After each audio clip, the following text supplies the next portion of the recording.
നീതുവാണ്. പിന്നെ നീതുവാണ്. പിന്നെ ഉരുള് പൊട്ടിയിട്ടുണ്ട്. ഞങ്ങളൊക്കെ വീട്ടിലൊക്കെ വെള്ളം ഒന്ന് ആരോടെങ്കിലും ഒന്ന് പറയൂ. സാറ് ഞാൻ പിടിച്ചിട്ടുണ്ട്.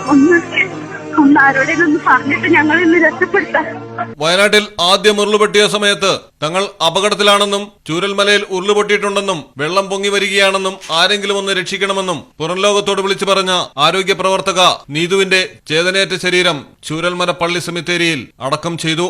ആദ്യം ഉരുളുപൊട്ടിയപ്പോൾ സുരക്ഷിതയിടമെന്ന് കരുതി നിരവധി പേർ ഓടിയെത്തിയത് നീതുവിന്റെ ചൂരൽമല സ്കൂൾ റോഡിലെ വീട്ടിലായിരുന്നു. നീതുവിന്റെ ഫോൺ കോളിനെ തുടർന്നാണ് പോലീസും ഫയർ സർവീസും രക്ഷാവാഹനങ്ങളും ആംബുലൻസും പ്രദേശത്തേക്ക് കുതിച്ചത്.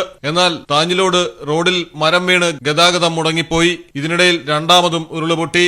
ഇതോടെ നീതുവിന്റെ വീട്ടിൽ ഉൾപ്പെടെ വെള്ളം കയറി. ഭർത്താവ് ജോജോ വീട്ടിലുള്ളവരെയും അഭയം തേടിയെത്തിയവരെയും കൊണ്ട് തൊട്ടടുത്തുള്ള കാപ്പിത്തോട്ടത്തിലേക്ക് ഓടിക്കയറി. സുരക്ഷിതമാക്കി തിരിച്ചെത്തിയപ്പോഴേക്കും തന്റെ ജീവന്റെ പാതിയായ നീതു കൈവിട്ടു പോയിരുന്നു. വീട്ടിലൊക്കെ വെള്ളാണ്. ആരോടെങ്കിലും ഒന്ന് നിങ്ങളൊന്ന് പറ. ഹലോ മോളെ, നിങ്ങളെ സ്ഥിതി എന്താ? എവിടെയുള്ളത് നിങ്ങള്? വീട്ടിലുണ്ട്, വെള്ളമാണ്. എല്ലാരും കുറെ പേരൊക്കെ ഇവിടെ എത്തിച്ചു. ഇനി അറിയില്ല, പുറത്തിറങ്ങാൻ പറ്റാത്ത അവസ്ഥ. അല്ല പിന്നെ ഇനി പൊട്ടിയാൽ ഞങ്ങളൊക്കെ പോകും. മോളെ സ്ഥലം എവിടെയാ നിങ്ങള്? Chooramala high school road. ഇപ്പം നിങ്ങളെല്ലാരും എവിടെയുള്ളത്? ഇപ്പൊ ഞങ്ങളുടെ വീട്ടിൽ തന്നെയാണ്. പക്ഷെ അകത്തൊക്കെ വെള്ളമാണ്.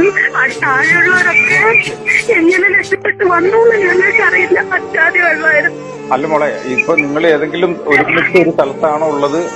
അതെ അതെ അതെ. എവിടെ? സ്കൂൾ എങ്ങനെയാണോ?